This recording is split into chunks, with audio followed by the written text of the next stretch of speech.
Hi guys, follow me on Instagram to never ever miss any of my crazy updates. Hi guys and welcome to another vlog. You guys know that I drive a ton of cars. Some of them I really like, some of them I don't like much. But there are 5 such cars which really didn't impress me. Yes, I had high expectations, but when I went to drive them, well, I was kind of disappointed.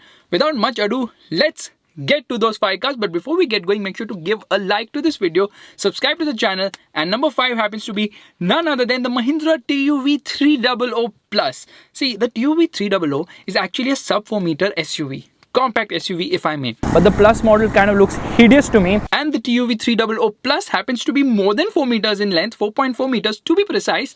Gets a bigger engine than a 1.5 liters, but doesn't make any sense whatsoever.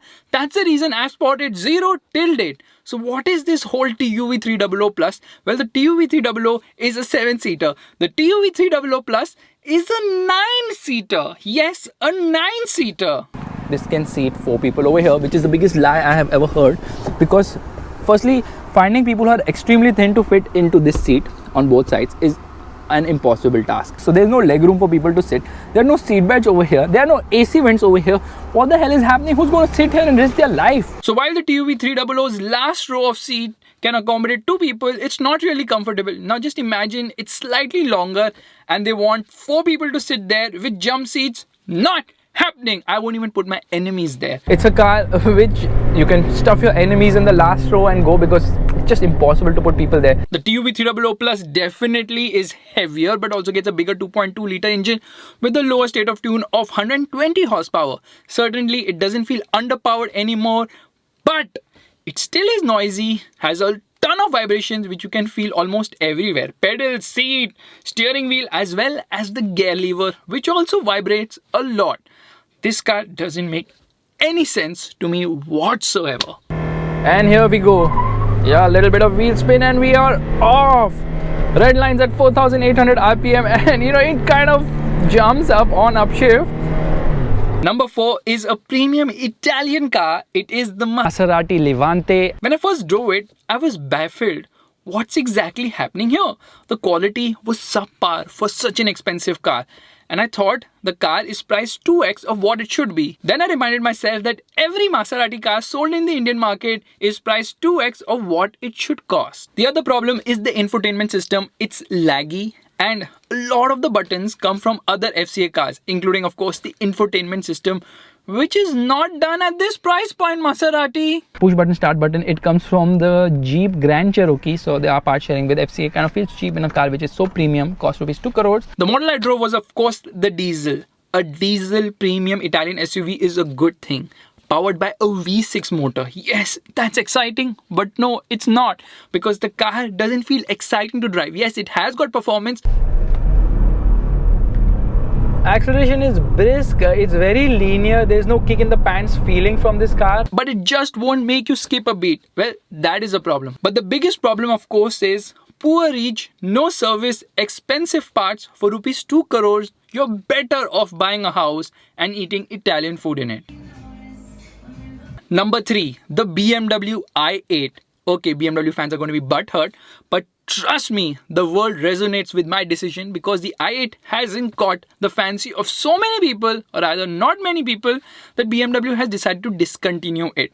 What's the problem with the i8? Great looking car, poor powertrain choice. A supercar cannot get away with a 3-cylinder engine no matter what battery pack it possesses. Alright, let's forget the car from Sweden for a moment. Getting in and out of a BMW i8 is a very tough job. Yeah, the butterfly doors are super sexy, but ingress and egress is such a pain in the Let me get inside. Ouch.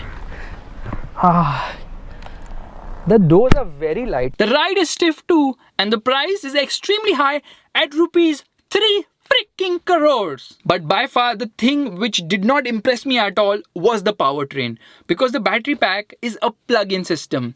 It doesn't self-charge, which means that 2 aggressive launches and gone. The battery pack goes to sleep, and that 1.5 liter 3-cylinder motor powers the car, which means that 0 to 100 kilometers per hour goes from 4.4 seconds to almost 7 seconds, making it almost supercar fast to, well, regular car slow. Here we go.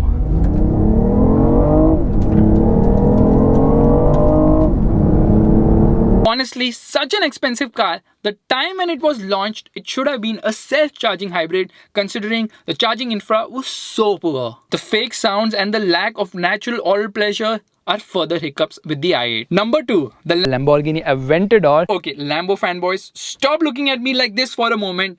I have reason for this madness. The Aventador is the Fiat Gran Punto of the supercar world. No wonder both are Italians. Because only the Punto and the Aventador have been on sale for such a long time with minimal changes. First gear, 8000 RPM, absolutely flies. Why am I disappointed? A single clutch in the flagship Lamborghini making the Huracan faster. The Aventador has way too many ergonomic flaws, and I'm not just talking about getting in and getting out because that's a pain in almost every supercar. But the positioning of the pedals is absolutely ridiculous. It's so ridiculous. The pedal placement is the worst I've seen in any car. Just look at the placement. You really need to get used to the pedal placement on the Aventador. The interior also feels dated. The infotainment system isn't easy to operate at all, and a lot of Audi parts inside the cabin makes me wonder why is it so expensive. The price, rupees 7.4 crores for a brand new LP700-4 Roadster. For that much amount, you can get a Huracan and a house and still be faster. Off we go. Absolutely mind-numbing the way this motor pulls. Number 1, the DC Avanti. I have never been disappointed by any car as much as I have been with the DC Avanti. When I drove it, I felt really scared because the overall construction of the vehicle felt really weak. In fact, I thought that it could fall apart any given moment. After 100 km per hour, it feels absolutely scary, moves all over the place. So yeah, not the safest car in terms of high-speed stability. So yes, the car has poor construction, but it's just not me, because even my colleagues who drove a separate unit also complained about subpar quality of build. Really futtery, It's horrible.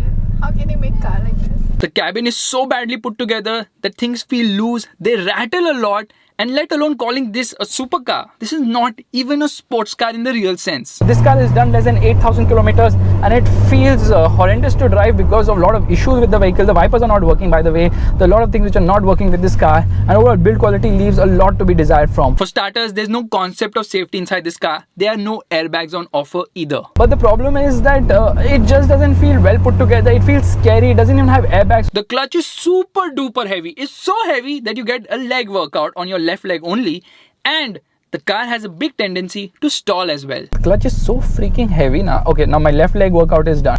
I have stalled the car while launching it. That's so bad. And off we go.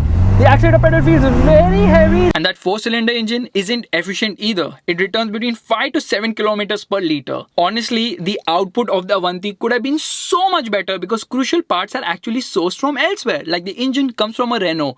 Meanwhile, the interior just doesn't feel like it should in a DC car. No confusion in this car. Usually there's confusion in cars. कौन सा indicator है, कौन सा दोनों दबा दो, because wiper तो चलते भी नहीं वैसे भी. Something which they have an expertise in because they do a lot of interior mod jobs. But no, not on the Avanti. Down is fine because that's gravity. Up is like, okay, come on. And now they become even slower. It's a climate control, air conditioning. Air conditioning doesn't work. The wipers simply do not work. Overall fit finish is very, very, very poor. A lot of panel gaps, a lot of rattles, a lot of things falling off here and there. It gets auto dimming inside rearview mirror because there's no mirror only, so I believe it's auto dimming. The car has no brakes either, and only one guy can stop it.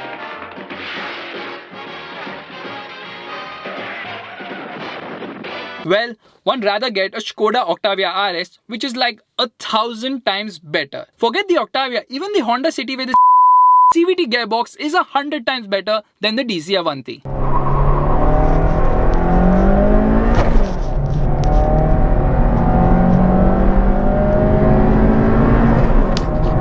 Hey, I am not hating, but if you want to spend rupees 40 lakhs just to look cool, well, your priorities in life really need a rethink. देखो कितना attention.